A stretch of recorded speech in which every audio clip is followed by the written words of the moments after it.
आखिर में वो घड़ी भी आ गई जिसका सबको इंतज़ार था। तय समय पर किशोर कुमार रिकॉर्डिंग स्टूडियो पहुंचते हैं। R.D. बर्मन और उनके सारे साजिंदे तैयार हैं। डायरेक्टर शक्ति सामंत भी जज करने की नीयत से बैठे हैं और राजेश खन्ना भी हैं, जिनकी धड़कनें बढ़ी हुई हैं क्योंकि सारा मसला अब काका की ईगो का है।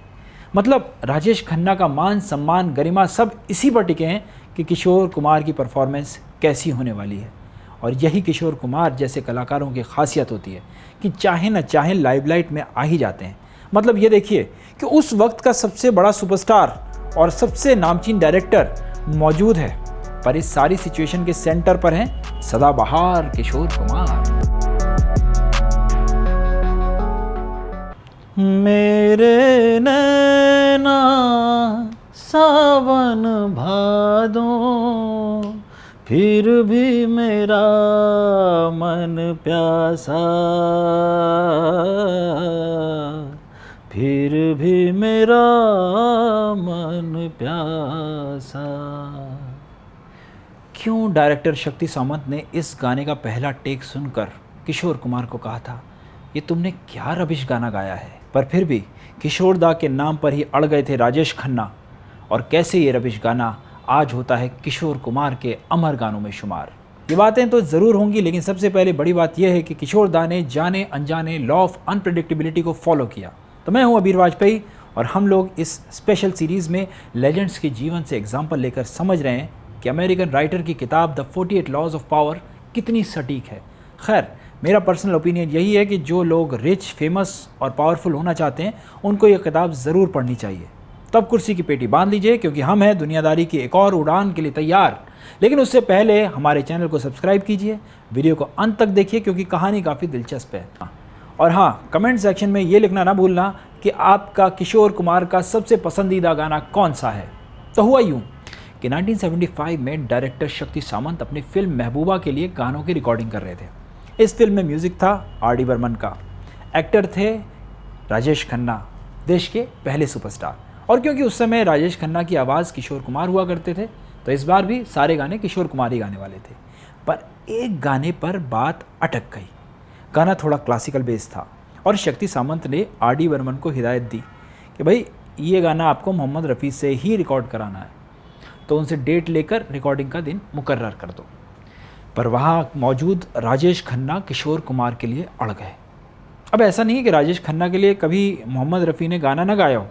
अब वो गाना तो सुना ही होगा ना आप लोगों ने, गुलाबी आँखें जो तेरी देखी, शराबी ये दिल हो गया, संभालो मुझको ओ मेरे यारो, संभलना मुश्किल हो गया।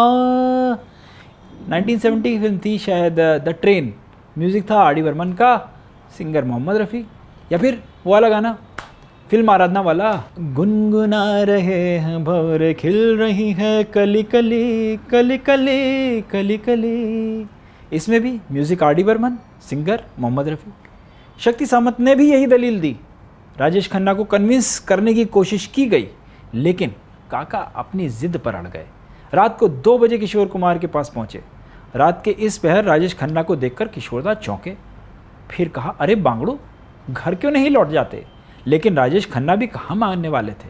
मेरे नायना सावन भादो गाना गवाने के लिए अड़ गए। आखिर में किशोर कुमार को वायदा करना पड़ा कि चलो मैं 1 महीने की प्रैक्टिस करूँगा, उसके बाद गाऊँगा। ये बात शक्ति सामंत को जब पता चली तो उन्होंने माथा पकड़ लिया। उन्होंने समझाया कि ये गाना राग शिवरंजनी पर आधारित है, तो इसके साथ सिर्फ रफ़ी ही इंसाफ कर सकते हैं। पर राजेश खन्ना ने भी चेतावनी दे दी कि भैया अगर कोई ये गाना गाएगा तो किशोर कुमार, नहीं तो मैं फिल्म से इस्तीफ़ा दे दूंगा। ये वो दौर था जब फिल्म इंडस्ट्री में राजेश खन्ना के नाम का पत्थर तैरा करता था। लोग कहते थे ऊपर आका नीचे काका, और यही 4 लफ्ज़ उनके स्टारडम को बताने के लिए काफ़ी थे। और ऐसे में शक्ति सामंत ने भी काका से पंगा लेना उचित नहीं समझा और 1 महीने डिले करने का फैसला कर लिया। उधर किशोर कुमार ने R.D. बर्मन से गाना डिस्कस किया। लता भाई भी गाने वाली है, बिल्कुल गाने वाली, पहले उनसे गाओ। क्यों, आपका पहला डेट आपका है, राजेश खन्ना के ऊपर शूटिंग? नहीं, ये गाना बहुत तगड़ा गाना है, बहुत मुश्किल गाना है, पहले मैं सुनूंगा उसको मैं पोस्टमार्टम करूंगा, उसको खा जाऊंगा, फिर गाऊंगा। ऐसा कमाल आदमी है ना। मैं जाके शक्तिदा को कहा कि ये तो पागल आदमी है, ये पहले लता बाई का गाना रिकॉर्ड, अब ना यही गाना लता बाई का जो गाना होने वाला है वो रिकॉर्ड कीजिए। तो शक्ति ने बोला कि क्या कर रहे हो? नहीं नहीं नहीं, मेरे शूटिंग का गड़बड़ हो जाए। उन्होंने कहा मान जाइए, एक आर्टिस्ट बोल रहा है अच्छा गाएगा। तो हूबहू वही हुआ, लता बाई को जाके रिक्वेस्ट किया। लता जी ने अपना वर्जन रिकॉर्ड कर दिया और आखिर में वो घड़ी भी आ गई जिसका सबको इंतज़ार था। तय समय पर किशोर कुमार रिकॉर्डिंग स्टूडियो पहुंचते हैं। आर.डी. बर्मन और उनके सारे साजिंदे तैयार हैं। डायरेक्टर शक्ति सामंत भी जज करने की नीयत से बैठे हैं और राजेश खन्ना भी हैं, जिनकी धड़कनें बढ़ी हुई हैं क्योंकि सारा मसला अब काका की ईगो का है। मतलब राजेश खन्ना का मान सम्मान गरिमा सब इसी पर टिके हैं कि किशोर कुमार की परफॉर्मेंस कैसी होने वाली है। और यही किशोर कुमार जैसे कलाकारों की खासियत होती है कि चाहे न चाहे लाइमलाइट में आ ही जाते हैं। मतलब ये देखिए कि उस वक्त का सबसे बड़ा सुपरस्टार और सबसे नामचीन डायरेक्टर मौजूद है, पर इस सारी सिचुएशन के सेंटर पर हैं सदाबहार किशोर कुमार।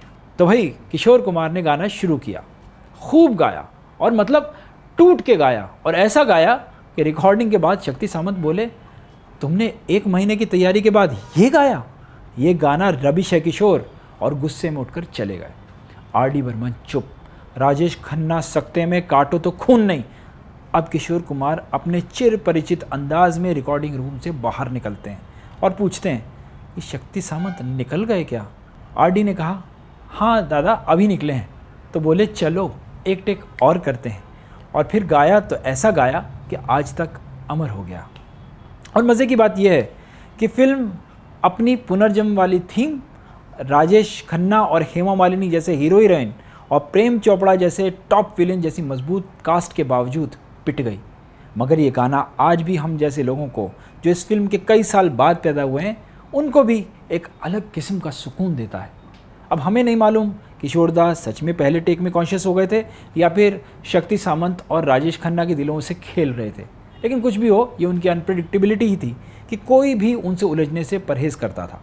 किशोर दा की ये कहानी बताती है कि हर किसी के सामने अपना कलेजा खोल कर नहीं रखना चाहिए और सीक्रेटिव रहना चाहिए, जैसे वो 1 महीने तक रहे और एक बॉस की तरह सिचुएशन से डील किया। सितारे गर्दिश में चले जाते हैं, बड़े नाम अपनी चमक खो देते हैं, पर किशोर जैसा तो एक ही होता है जो अपने अनोखेपन के लिए याद किया जाता है। तो कैसा लगा आपको ये वीडियो कमेंट सेक्शन में बताइएगा ज़रूर। हम फिर हाजिर होंगे एक नए वीडियो के साथ। तब तक के लिए जय भारत, जय श्री राम।